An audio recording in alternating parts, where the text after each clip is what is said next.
On today's episode of Andy and Ari on 3, presented by BetMGM, Marcus Freeman, Notre Dame head coach.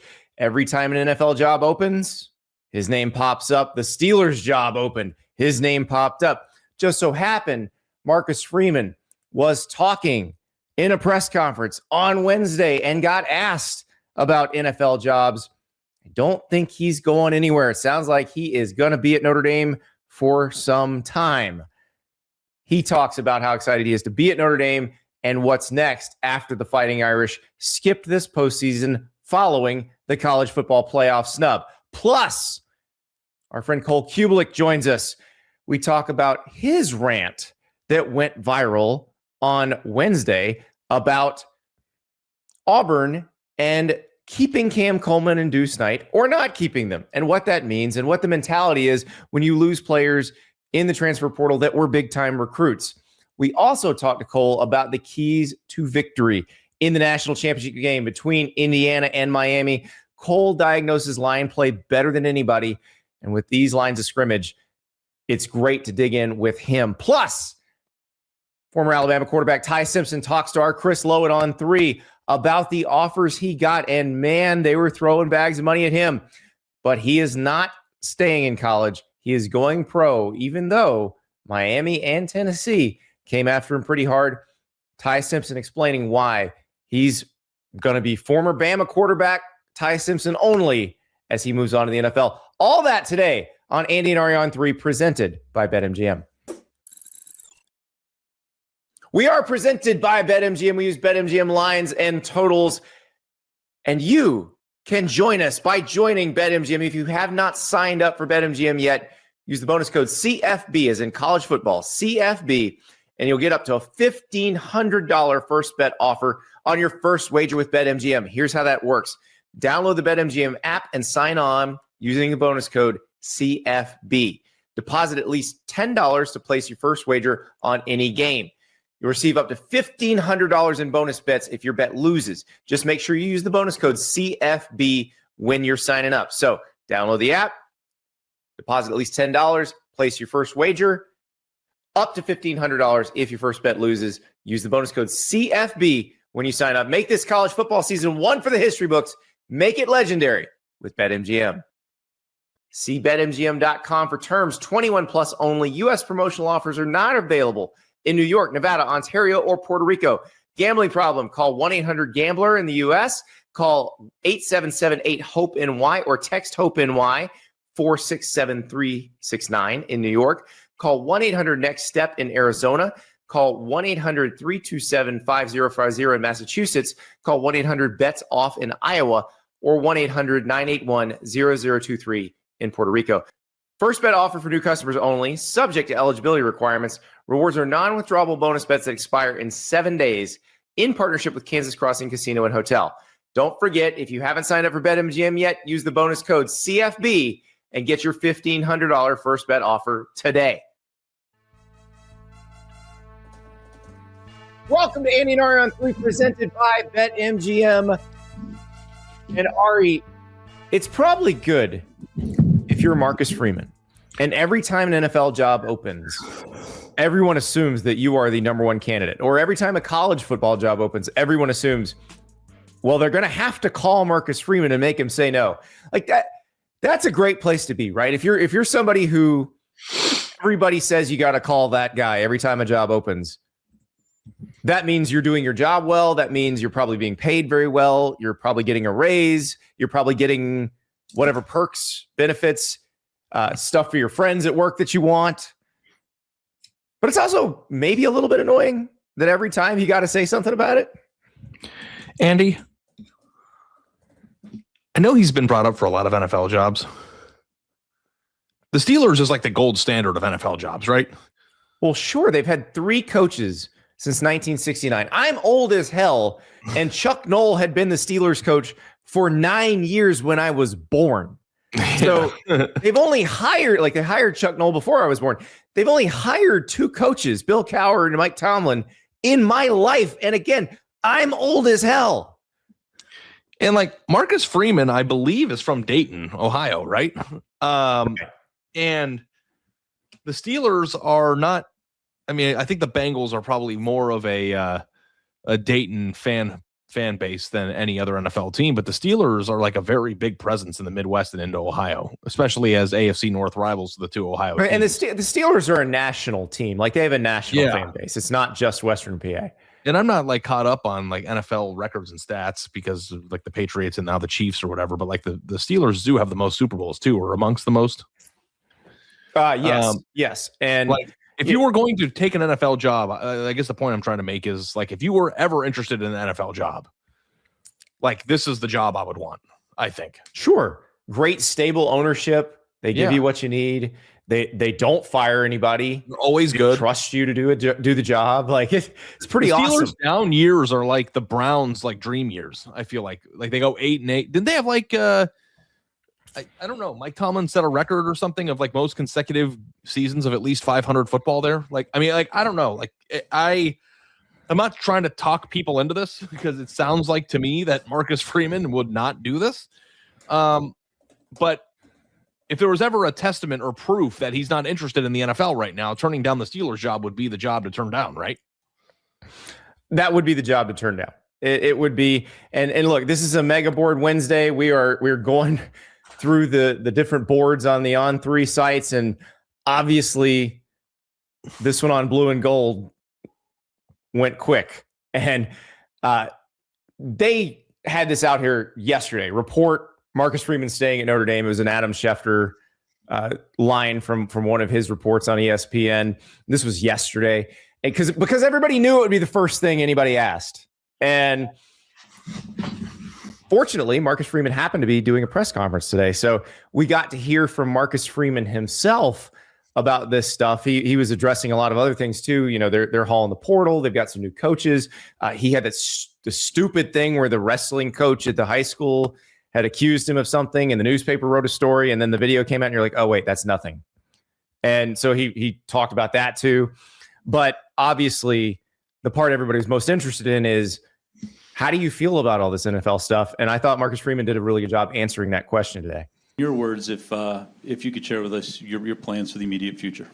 Yeah, the head coach at Notre Dame. And I've said this before, that individual recognition, individual success, NFL interests, those are all reflection of team success, right? And where this football program is. And you know, Pete, I've used some of the interest from the NFL to personally gain wisdom from maybe some of the GMs or the front office executives that you get a chance to talk to about your players, but also about, you know, what they view as a successful coach. Maybe it's an NFL coach, but what are some of the things they've seen that have made a coach successful in their organization or franchise, and maybe not so successful? And so I utilize these opportunities through conversations to gain knowledge myself, to be the best head coach I can be of the Notre Dame football program. And so, again, that's where my mindset is. And I don't control the noise, but again, I know the noise that's in my head and where my focus is. Also, we really wouldn't want to control the noise in most cases. I guess when you're recruiting, you probably do. But like, if everybody was like, Ari Wasserman should get this job at ESPN and this job at NBC and this job at CBS, and they should just keep throwing money at him, like, you don't want to tamp that down, do you? Why has that not happened? Like, I don't understand. Why hasn't there been like an internet groundswell of Ari Wasserman deserves to be the highest compensated person in college football media? Like, I think we should start that like now. You know, I think it might be different for a college coach. I mean, I think that, you know, the recognition is nice. And I think that also, in turn, the fact that the recognition came and he is staying there, I think strengthens Notre Dame's already strong foundation as a program. And I don't think that's lost on people. And like, Notre Dame, to me, you know, is a team that I think is situated to compete for championships every year. And if you consider they just got done signing their best recruiting class on paper in program history and have turned it around quite well in the portal in recent weeks, or sorry, recent days, I should say. Like, they are doing everything they can to win a national title there. And like, I suspect they will. And when you think about where he currently is and his age, you know, you could coach yourself into Notre Dame history in a way that, you know, hasn't really been done in the previous 2 decades by any other coach. That's a pretty sexy proposition too. You know, I know he has a lot of kids. I know that moving and taking a potentially shorter period job that, you know, could fire you, maybe not the Steelers since they keep their coaches longer than, you know, most other franchises do. I can understand why that might not appeal to him, because when he looks around at the country, he sees a team that is built and invested for consistency. It's one of the premier brands in college football. Every single person who watches college football has an opinion or a viewpoint, or at least, you know, interest in Notre Dame. Like, as it pertains to jobs and coaching, I think you could probably make the case that Notre Dame is a better position in football coaching than half of the NFL. So it's not like I'd say more than half. Yeah. The only reason we even brought this up is because it is the Steelers. But weirdly, it's funny because Marcus Freeman is young, like he's 40 years old. According to their last 3 hires, he's too old for this job. Chuck Noll was 38, and Bill Cowher and Mike Tomlin were 34 when they got hired by the Steelers. So Marcus Freeman just ancient. He's aging out, which I don't often get to say that people younger than me are too old for something. So I'm proud to be able to say this. Yeah, well, he's 2 years older than me. The guy's ancient. I understand the career move, and also, let's be real. I know that a lot of people probably there were threads on message boards about suing me from Notre Dame people who know that my opinion was that the committee made the just decision and that everything makes sense. And I'm thankful that Miami didn't embarrass me.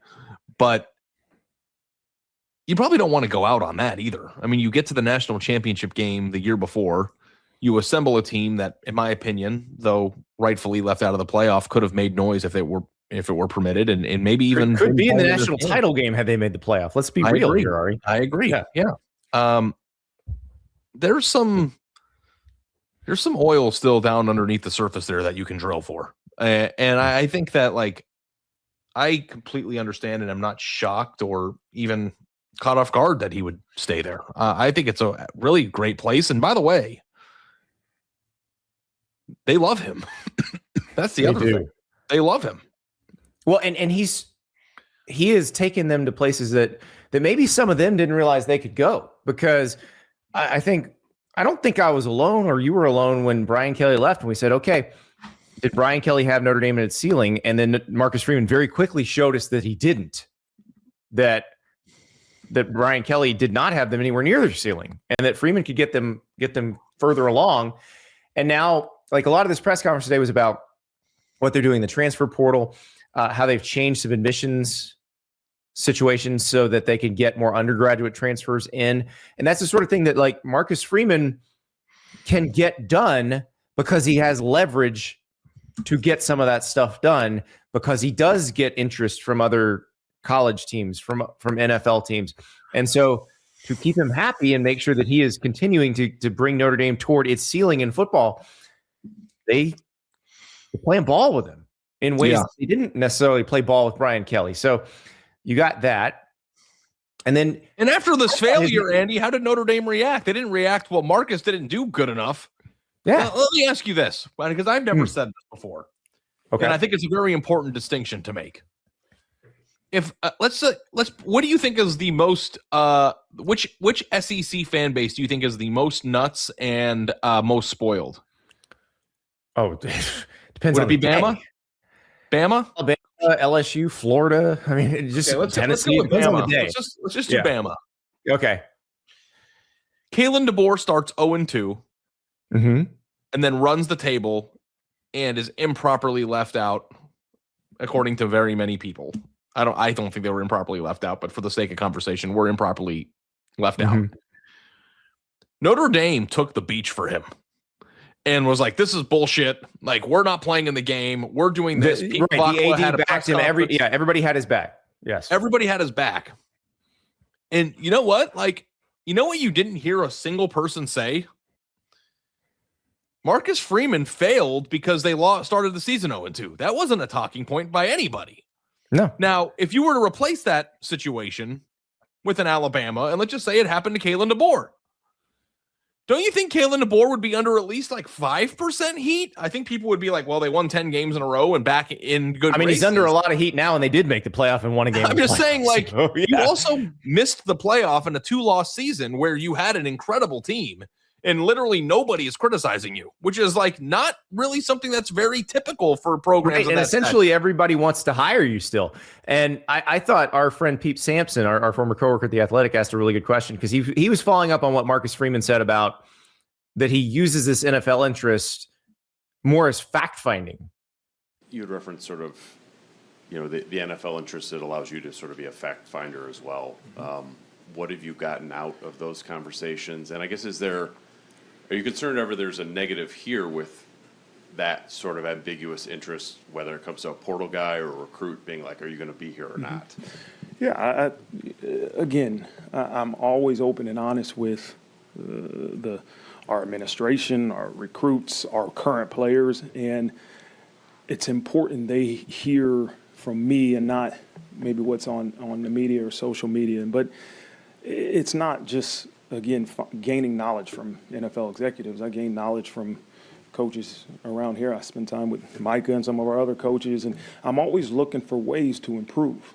Right? It's the same things we challenge our players to do every single day. Right? Is how do you find ways to improve today? How do you find ways to choose hard to do it today? And that's what I want to do. And so if I can utilize Brad Stevens here to watch his son play. Coach Stevens, I should not coach anymore, but Brad, can I meet with you? Let's just talk. What have you seen in your coaches in your time that help certain people become successful? And I think that's what I want to be an example of for our players, but that's what I believe in my heart, which makes maybe the best is they're never satisfied. They're always looking for a way to improve.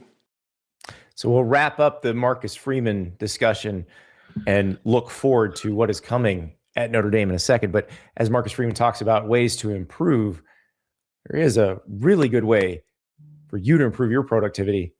Here's a little more from Dell. Every great idea deserves the power to bring it to life. Meet the all-new Dell XPS laptop, the perfect combination of style, power, and performance designed to elevate everything you do.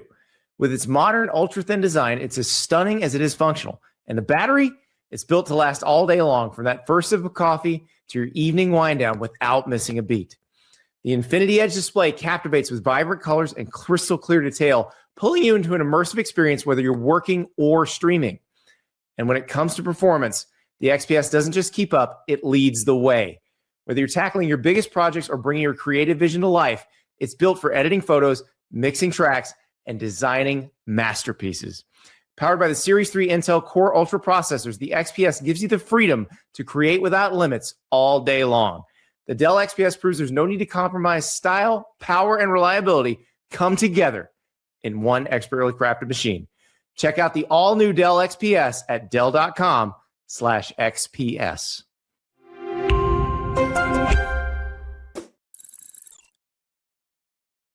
Okay, Ari, so it's interesting because Marcus Freeman is one of those smart people who he never says never.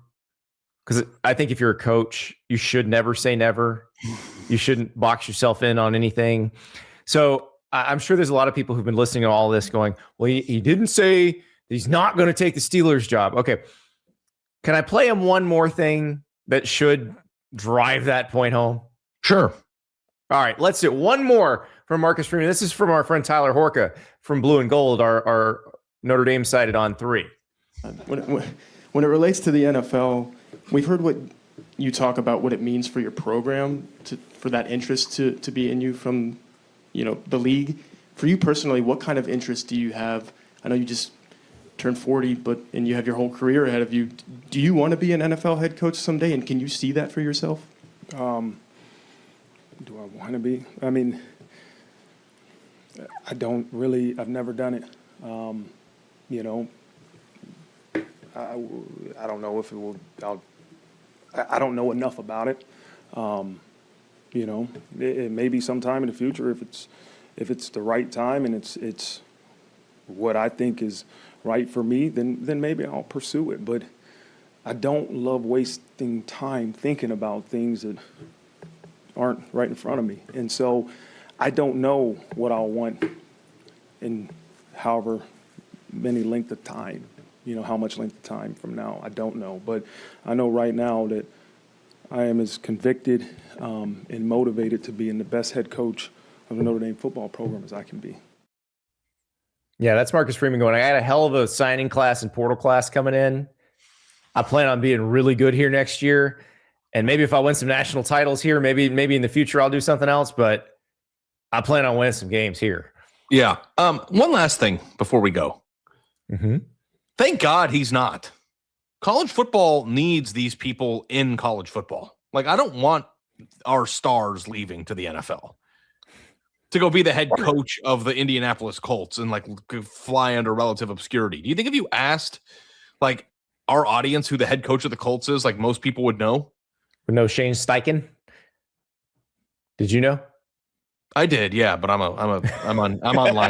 I think I that's. don't know if I think can that's name true. all 32. Could you name all 32? Well, there's only 24 right now, so probably. Yeah, that's Or true. actually, there's 23 now. The Tomlin left, so Yeah, I'm trying to think. Like, who's the head coach of the Seattle Seahawks? Mike McDonald, former Michigan defensive coordinator.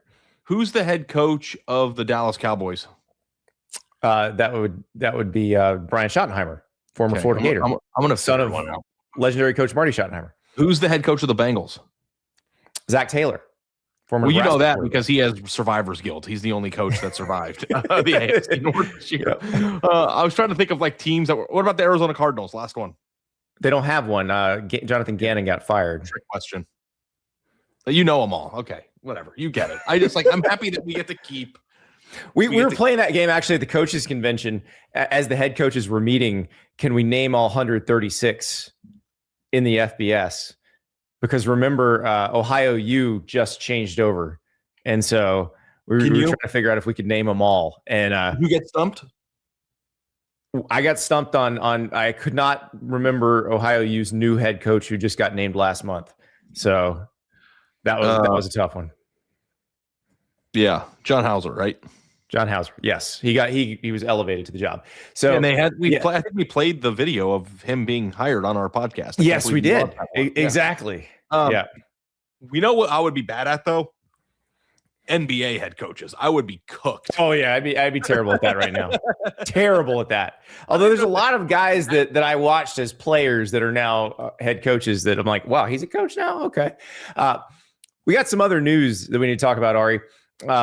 Dillon Thieneman, the Oregon safety, has announced that he will enter the NFL draft. So we talked about Coy Parrish coming as a transfer from Minnesota yesterday, and we said this sounds like a replacement for Dillon Thieneman. That's exactly what it is. They're not going to be playing together in the Oregon secondary. Thieneman will be in the NFL. So we had the very good first 2 years at Purdue.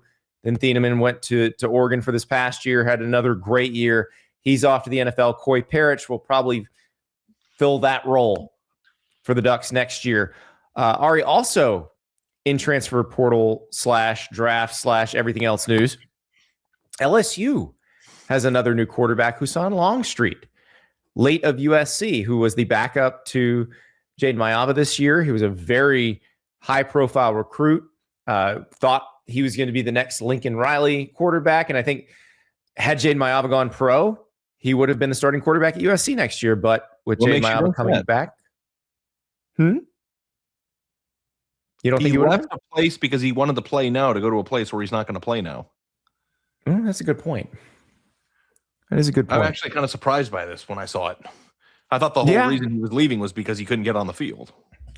That is a good point because he will be Sam Levitt's backup at LSU. The presumption is that he went. Maybe it's just better to be Lane Kiffin's understudy right now than it is. And you also have Landon and Clark, the Elon quarterback they signed. So they got three quarterbacks now, had 0 3 days ago. So You know, like full if you're quarterback USC, room, like I don't think you really freak out about this because, like you always say, there's another quarterback around the corner, and you have your guy next year, and all you want is your guy for next year. But I would resent it a little bit if I were a USC fan of like, well, if he's not going to play next year, why wouldn't he wait it out here with us? Like that would annoy me, right? Because this was not a situation like Malachi Nelson, who was a very high profile recruit, signed with USC, and it became clear very quickly he was never going to wind up being the starting quarterback there. right? And then he transferred a couple times, and I I think believe he's in the now. transfer portal again Yeah. after leaving UTEP. So, yeah, this is interesting, and now we're going to see how it all stacks up. But it does seem like a succession plan where he would be backing up Sam Leavitt, and the thought is he's going to be the starting quarterback next year. But I don't know that you can make a plan like that in the year of our Lord 2026. Can I you? think maybe you can. Okay. Why would anybody who I think today you can? He came in with the information that he's not going to play, and if he at the end of the year he is given the information that he's the guy, he'll stay. Right. There's no surprise here because he's coming knowing that Sam Leavitt is also going. Okay, I got you.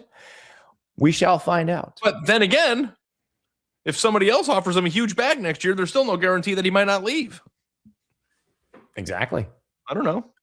Yeah, I mean, the quarterbacks, I remember back in the day when I was a beat writer, I used to write stories of like, here's the quarterback room and here's what Ohio State's vision is for way it's going to play out. And it would be like 2016 and I would have your starter for 2020 listed. And it's like, that is gone. And by the way, if anybody paid any attention to Ohio State's quarterback situation from 2014 to 2020, you knew that those stories were also wrong. Right. Nobody had JT Barrett becoming the starter when he did. Yeah. Or Braxton Miller finishing his career as a receiver. It's a crazy sport, you know, like it's a crazy sport. One more crazy transfer. Justice Haynes, running back, started his career at Alabama, went to Michigan. He is now transferring to Georgia Tech. And what's most interesting about this one is that last name probably sounds familiar to people in the Peach State. He's Verron Haynes' son. Verron Haynes, former Georgia fullback. The guy who caught the hobnail boot play against Tennessee in 2001. You know, Larry Munson, we stepped on their face with a hobnail boot and broke their nose. That was Verron Haynes. That was Justice's dad. So an all-time great Bulldog on the other has his son on the other side of clean old-fashioned hate. So got that one. We're going to be talking to our friend Cole Cubelic in a second, but first I got to tell you about Rhoback. I'm wearing my Rhoback Hezzy hoodie right now. You can get yours at rhoback.com, RHOBACK.com. Use the code Andy for 20% off your first order. And of course, if you want your favorite school's logo. And when I was walking around Atlanta prior to the Peach Bowl, I saw some very cool Indiana Rhoback gear. I saw some polos. I saw some Hezzy hoodies. That's the Bama Hezzy hoodie that we've got on the screen right now. They've got the really cool quarter zips, like that Ohio State helmet stripe quarter zip is really awesome. So you name it, Rhoback's got it with your school logo on it. Or if you're just looking for great, comfortable clothes that you can take from the office to the bar to the golf course and feel like you're perfectly dressed every single time. Rhoback.com, RHOBACK. Use the code Andy for 20% off your first order.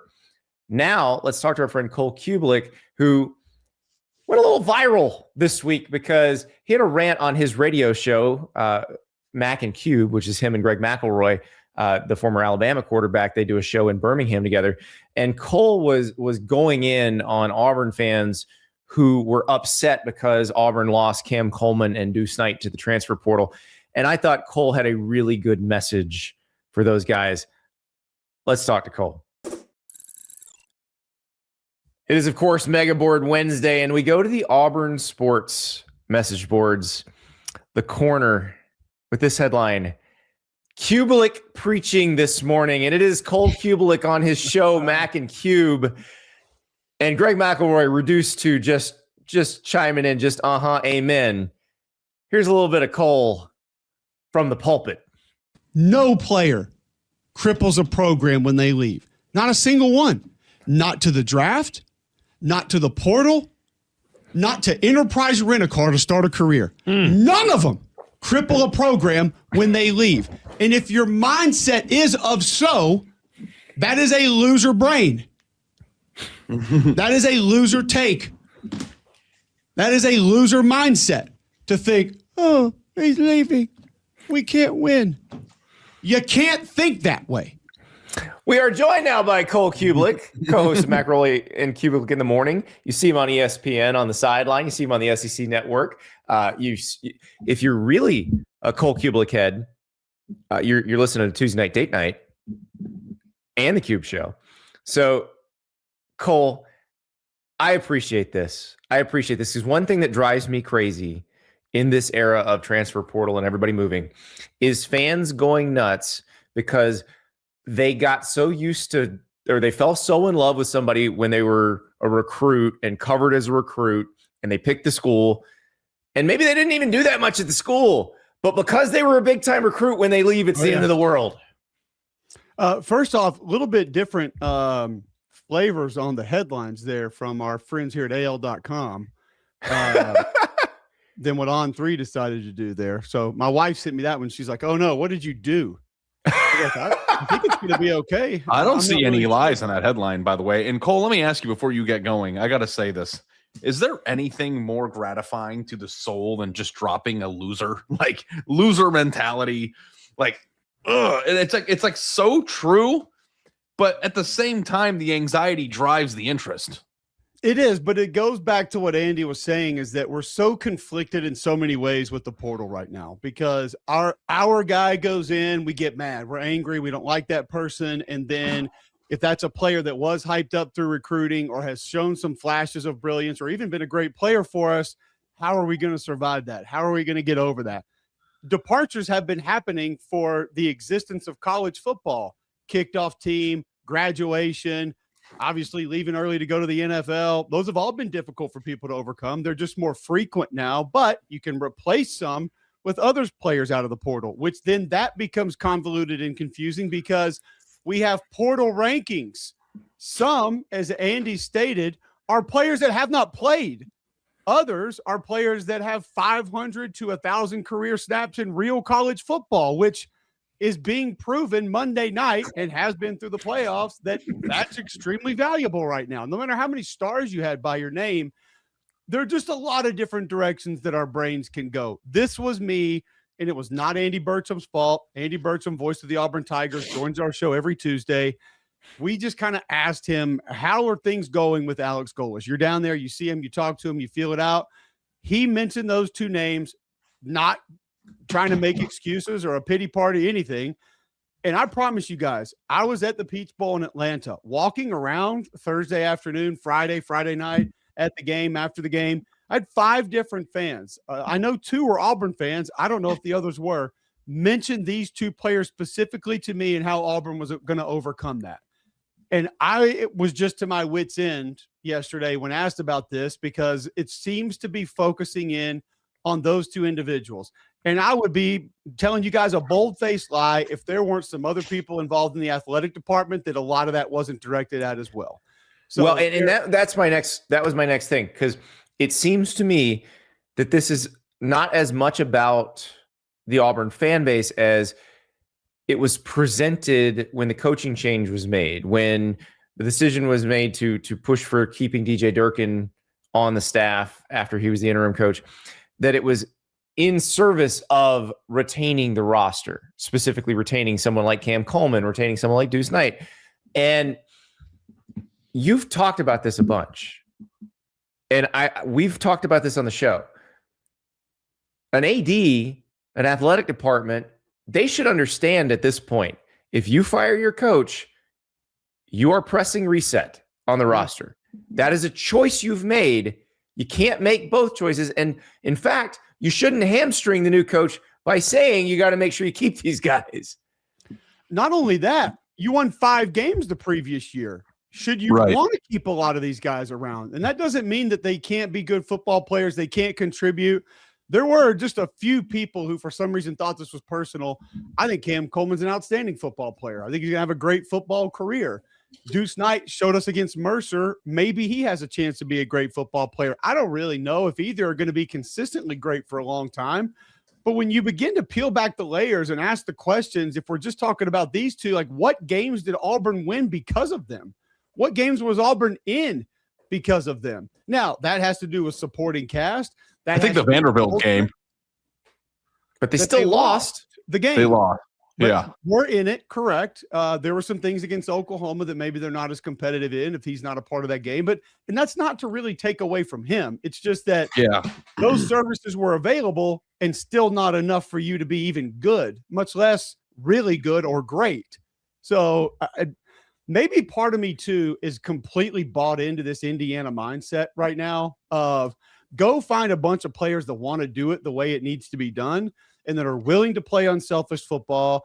And if you need to pick a center to allow for your looping defensive end or defensive tackle to go make a play, by God, you're going to do it and you're not going to complain about it. Or you need a tight end that's going to catch 32 balls in the regular season to just go out there and grind his rear end off as a blocker and help in pass protection, and he's going to be okay with that. Go find that guy instead of the guys that want the flash and want the glitz and want the glamour and want the targets, and basically have the previous head coach tell the media in a non-conference game, we are going to force feed him the football so hopefully he stays happy and maybe sticks around on our roster. Like, those are not the things that a healthy team is built on. And when I hear the same two names continue to come up, that's where the frustration came from. So it was some from the administration of thinking that those two had to be retained or else, which to me is just the exact opposite of how any team should or can or will be built if it's going to be great. There is no one player on any team that you say, if we don't have him, it's not going to work. Because no matter, let's look at Cam Newton, because he's the ultimate example, right? People would say, he put team on back, he carried them. Cam Newton had 4 senior offensive linemen, 5 who actually played during the course of the season. He had 2 defensive tackles that played in the NFL that were both seniors.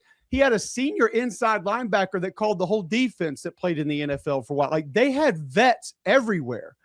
To prop a team up, you still need people to be in position to allow you to go prop them up, or else Darren McFadden's Arkansas teams would have never lost the game. Tebow's Florida teams wouldn't have won national championships. The cast still has to allow you to be that guy. And I will say, honestly, in fairness, Cam Coleman especially, because Deuce Knight didn't play a lot, he didn't have a lot of that to even put Auburn in those situations. But I can't get into if we don't have these 1 or 2 guys, we're not going to be able to find a way to win football games. I think it's interesting, Cole, and I love this fired up version of you, but I think that what we view as necessary to win a national championship ebbs and flows on a year-to-year basis based on who's playing in it that given year. Yeah. And I think Indiana obviously is a major exception to what we've all become. Like, most people who watch college football for the last 30 years have associated star power with success, right? And I think Cam Newton is the commensurate example of it. And if I'm an Auburn fan, I'm thinking we had a good team then, but Cam Newton was the star. And we had a star that helped lift us up. And the 2 names that keep popping up right now are probably the 2 most recognizable names on Auburn's entire roster. So I understand the angst of that. But at the same time, how much do you think that Indiana's style of how they built their team and who they are right now is going to influence how other teams, frankly, that are much higher or have been traditionally much higher on the totem pole are assembled in the future? It's an awesome question, and it's an intriguing question, and it's one that I think the answer will vary based on athletic department, head coach, and maybe most importantly, geography. Because Ari, you covered teams up north on a specific basis for a period of time. None of us have spent a ton of time covering teams out west, but the way I view it, where are recruiting rankings king? South. I believe it's in the Southeast, because probably per capita is where most of the elite players come from. And it's where most programs and their fans obsess about where they are in said rankings. There are SEC programs for the last couple of years that can be 7th or 8th, but pissed off at the world because there's 5 other SEC teams in front of them. So that's not good enough for them, which you're probably putting a roster together that can win a lot of games. And I don't hear as much of that from non-Ohio State and Michigan teams up north, from a lot of teams out west that just have to be in the top 10 recruiting, have to win a recruiting national championship, have to have however many 5-stars or number one player at each position. So I also think that because so many fan bases and maybe even some coaches, their brains are still a little bit warped by this. They're not going to be able to allow themselves to be okay with that because they want to chase those guys you're talking about. Perfect example of this is like Indiana now. If Auburn or Georgia or Tennessee or Florida or LSU or Mississippi State would have signed their portal class last year, how many fans would have been walking around saying, here we go. Yes, this is going to be the year. We got it figured out. None of them would, because there's not enough stars. They weren't guys that they heard of being recruited out of high school the first time around, and it wouldn't have been satisfactory. So the hard part about this, Ari, is it is going to take legitimately 100% buy-in in that you don't care what the fans say. You might not care what some of the other assistants say because they came from a background of we got to go get Johnny 5-star guy or he can't help us win. It is literally top to bottom buy-in of this is how we do it. This is the kind of person that you need. I asked multiple people involved with that program over the weekend, how do you find these guys? Like best quote of the year from their DC that I heard over the weekend. We have guys that care more about winning than they do being drafted. How many college football teams around the nation have one or two of those guys, much less a whole defense of them? So if it's not full buy-in as far as the type of person, I don't know if a lot of teams are even going to want to try to replicate it, to be honest. Yeah, there's one other. That's an interesting point because it's like optically, can you try it if if you don't pass the optics test? I think that's an interesting point. But I think there's one really important thing that we keep forgetting about collectively as a nation when it comes to this Indiana team. They have multiple first-round picks on their team. It's not just like an everybody love everybody, like underachievers coming together to, linked at arms to achieve a common goal. Like Elijah Surratt was better at playing football this year than Cam Coleman. I don't know what is going to happen in the draft and how Cam Coleman might, reach a ceiling from a physical aspect standpoint. He's unbelievable. But they have a quarterback who's going to be the number one overall pick in the draft and a receiver who's going to be in the first round and a cornerback who might be a day 2 pick, but only because he's not prototypically sized. Because he's 5'9". Yeah. Yeah. So, the D'Angelo Ponce thing is hilarious to me. The guy locks up Jeremiah Smith every day at his high school practice. But because he's 5'9", nobody in the SEC or the Big Ten or Miami even offers him. Or Miami. Because he told me after the game, did not get that offer. When I asked him about Mendoza and him going back, he said, they didn't offer me either. So, Jeremiah Smith will tell you, this dude locked me down at practice every day. But I want to follow up a little bit of what Ari was saying there because it is intriguing and it's accurate. But I'll go back to that Cam Newton theory again, whether it's Joe Burrow, Cam Newton, Herschel Walker, when they put that cape on, you saw them put all that on display. The difference with Indiana, Ari, is, and by the way, I don't think Elijah Surratt will be a first rounder because I think he's going to run like a 4.62, and that's not a knock on him. I just don't.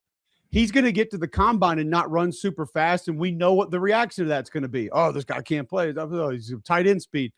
All I know is the dude gets open and he catches anything near him. I would love to have 100 of him on my football team based just on the mindset and behavior patterns alone, much less catching the football. Yeah. Here's the difference in Indiana. They don't lean on their superheroes to always put the cape on. Of those other teams and other guys we talked about, if said superhero didn't put the cape on that day, they weren't successful. Indiana can throw it to the tight end. They can hand it to multiple running backs 35 times. Guys, if I'm not mistaken, Mendoza still has one 300-yard game this year. One. Mm-hmm. He threw the ball 17 times against Oregon. That's not normal superhero tendencies in college football. So while you're 100% right on the superstar ability, maybe showing up occasionally, the difference is they don't walk onto that field and say, all right, Fernando, carry us again today. Or, okay, D'Angelo, 3 picks or we lose. It can be the D-line. It can be the linebackers. It could be scheme one day. And what I see more than anybody else, I see almost perfect execution on a very consistent basis, and you see relentless effort and strain. And I thought the strain aspect of it was on full display against Oregon, because there were multiple situations just when Indiana was on defense of some sort of a stunt, twist, or pressure that was initially picked up that 4 or 5 seconds later ended up being almost a catastrophe play for Oregon, which tells me you knew the assignment, you went the right way, you did the right thing. You just couldn't do it as long as the other team could, because they had that ability inside of them to be able to go and make it happen. The strip sack with Ndakwe, where the D tackle, it's a twist. The D tackle pushes the guard into the tackle who's blocking Ndakwe, and Ndakwe then twists around. It was incredible. And the D tackle then recovers the fumble. It was the greatest two-man stunt of all time. Like the two guys did everything. Cole, this brings me to another message board thread I wanted to bring up to you, because you are the person I wanted to ask about this one particular matchup specifically. And it's from the Hoosier, our Indiana side. And it's don't underestimate Miami. And Duval EJ says, Miami does a lot of the same things Indiana does well. They have a very experienced and talented quarterback. They have a balance of running and passing. They put pressure on opposing quarterbacks. They're well coached and usually make the right plays. You don't want them to still be in the game on their last possession. If you don't believe me, go back and watch their victory over Ohio State. You are the one I wanted to ask about this particular matchup, these two teams on the line of scrimmage, because both offensive lines are awesome. Both defensive lines are awesome. Who do you think has an edge here? If we're just talking about those two groups, I think there's a slight advantage. Let's just start when Miami is on offense, Indiana is on defense. There's a slight edge to Miami there. And if you really dive in, there is movement that can be had. Multiple teams, you go back to the Ohio State game and the Big Ten title game, they had some movement at times. Now, one of the problems with multiple teams in this playoff has been finding success in the run game and not sticking with it. Go back to Shannon Dawson, since we're talking about Miami and the Texas A&M game. Y'all were at that game with me, and Ari was the one that was bringing up all these trick plays from out of nowhere, and like, what else could we find to try to run when Mark Fletcher could have just pounded them into submission? Now, fourth quarter, last couple drives, yeah, it turned into that. Look at Georgia against Ole Miss. Nate Frazier actually gets a couple runs going, and for whatever reason, Bobo decides he needs to be a drop-back team again. The same thing happened in a couple of other postseason games this year. For whatever reason, I don't understand why teams consistently get away from it. Miami is the one team that will be truly stubborn with it, in my opinion. Oregon got some movement, specifically in gap scheme runs against this Indiana front. The problem is, and I pointed this out on my podcast, speaking of twists, there's one play early in the game. Oregon runs, I think they have two tight ends to the right, and they run an inside zone to the left. And there are 3 defenders for like 4 blockers to one side. Indiana is outnumbered. And as they should, Oregon runs the ball to this side. And there is a tackle twist, and the nose guard going to the side of the play comes around, and there's like a wall of 2 or 3 blockers that are in his way. But because he just continues to fight, scratch, claw through, it ends up being like a 2-3 yard gain. Should have been a 23-33 yard gain. That's the strain that I kind of talk about with Indiana. So although that initial movement will favor Miami, finishing, straining, staying on those blocks is going to be critical, because guys show up out of nowhere on this Indiana defense to be able to assist in making plays. The other part of that is this. This is a little bit bigger picture, and I've really wondered this, and I really kind of don't know the answer to this. Go back to that Miami Ole Miss game, 17-14 at the half, if I'm not mistaken, 7-13, something. It was a 4-point game, I believe, at the half. Felt like it was a 44-point game because Miami controlled the game, but had not put their foot on their throat. And what I wonder a little bit is if Miami takes this ball control, we're going to milk the clock, run the clock, convert short yardage situations, maintain possession. I ask this question honestly, is that enough? Because I think no matter what, Indiana will score. Not every possession, not every time. They're going to put points on the board. It might be 13, it might be 33, but they're going to score. And because they're so efficient, I do wonder, can you live in that neighborhood of wanting to completely shorten that game, knowing that you will give up some points at some point in time? Because I don't want to be Miami chasing points late. I just don't. I don't want to be that team. Now, on the flip side of that, the advantage is going to be with Miami. Obviously, some of that is how healthy they are, specifically Moton.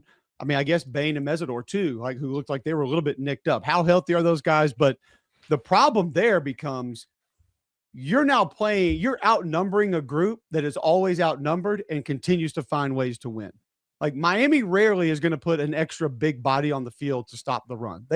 Here's our 4 down even front. Good luck dealing with it.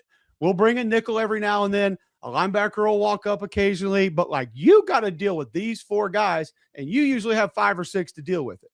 And if Miami wins the numbers game there, that's when they usually get a massive advantage on the back end. So I do think Miami physically has a little bit of an edge on both sides, but because of how things operate, I don't necessarily, that means they have the holistic advantage as it pertains to the game.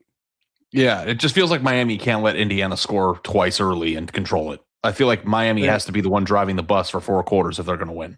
I think Carson Beck is going to have to hit some shots downfield for them to win. You want to dictate, Andy, when you take those chances. Correct. You don't want to have Which they did. You that, okay, we need to go 2-minute offense with 8 minutes left in the fourth, and him have to do that like 4 consecutive drives. That's where I think you get in trouble. Yeah, because they did dictate that against A&M and against Ohio State. Yes. And it was doable. I look at the Ohio State wins for both these teams, and they feel very similar. Like it feels like they both kind of want the same things. Well, I just wonder too, if it did turn into a different style fight, do you immediately lean Indiana? Because it does feel like there's one neighborhood, one gated community that you have limited access to where Miami wants to live. And they don't really want to venture out to other neighborhoods. Like Indiana, if we threw them in the trailer park, I would feel like they'd figure out a way.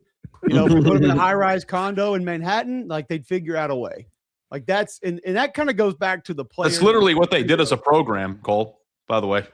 They moved from the trailer park to the high-rise. There you go.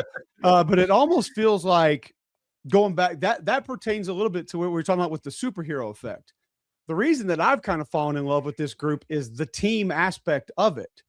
And they are a great team, and I think the best team in college football right now. Now, Miami does have some better players, and there are aspects of what Miami does that I think they do a little bit better than Indiana. But it's hard for me to look at Miami with some of the penalties, some of the turnovers, things of that nature, and say they have consistently been a better football team than this Indiana group has. Now, Monday night's Monday night. You let the chips fall in the middle of the table, and you see how everything plays out. But I love the team aspect of what Indiana does. I also don't see them waver. Like, when has Indiana panicked?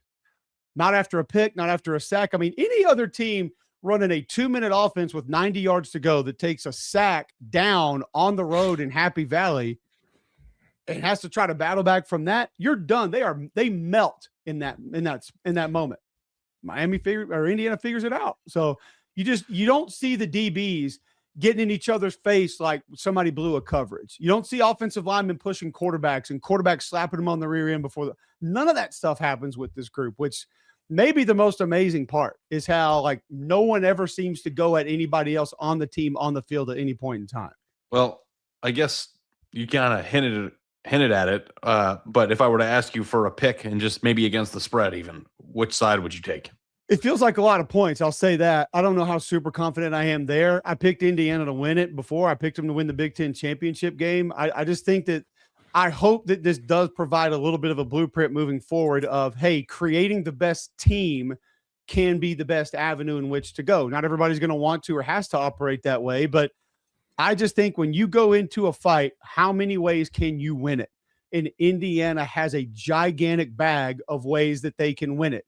If it's like Street Fighter, when you walk around and picked up all the weapons, like you have the baseball bat with the nail in it, and you have the whip and the little knife, like they have all the tools in the bag. Miami has one really big bat that if they hit you with it, like it's going to hurt and it's going to be bad. I don't know if you get up from it, but I just think Indiana has the whole bag of weapons that they're bringing to this fight. Therefore, they end up finding a way to end up being the winner. I'm so excited for this thing. Let's kick it off right now. Right now. It's going to be an absolute bloodbath. like in a great way, in a good way. I mean, it is blunt force trauma meets brick wall, bowling ball, wrecking ball. Like it's going to be awesome. I can't wait to see the paint be traded in this game. Till Fernando Mendoza goes Hadouken and shoots he a has fireball. That ability, and it usually ends up right on that defender to take them out of where it needs to go. So I've seen him throw multiple balls this year that I thought it went through the DB, literally.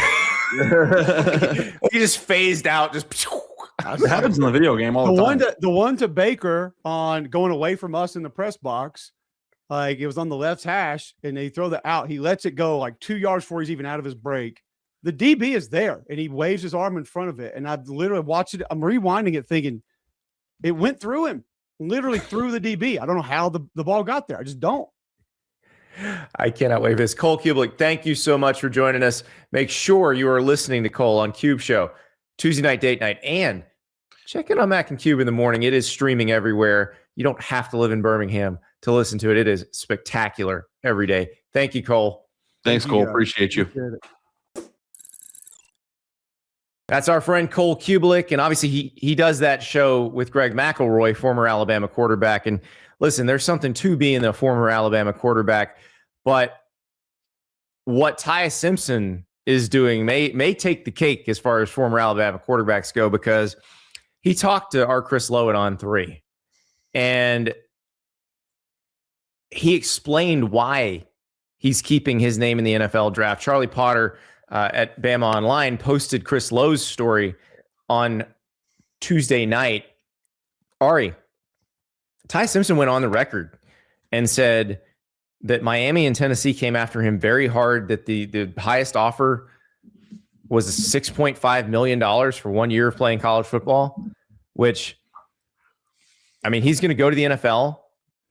We'll see where he gets drafted, but he might not make that much in his first year or two playing NFL football, depending on where he gets drafted. So this was quite a choice by Ty Simpson. And I thought it was really fun to read what he said, because I think people just see all this transfer portal stuff and they assume, well, everybody's just out for the biggest bag that you can get. And I don't think Ty Simpson's out for the biggest bag he can get.